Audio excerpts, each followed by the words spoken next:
It depends on the kind of the industry. If it is a very mature industry and they're looking for someone to fit in an existing process, they should have a scientist that is very solid in his behavior, going very deep into understanding, finding whatever happening.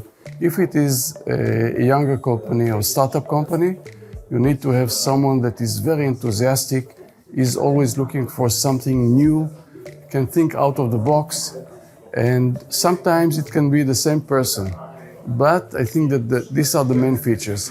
Thinking out of the box, this is important for a startup company, and very dedicated, very hardworking person, no 8 to 5 hours and so. This is very important, but it goes with enthusiasm.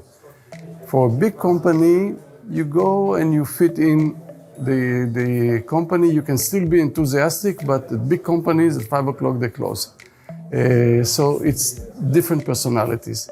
Usually people of the startup kind, even if they start in a big company, they will not stay there, based on my experience. So when I'm asked for a recommendation, I recommend according to the type of the company.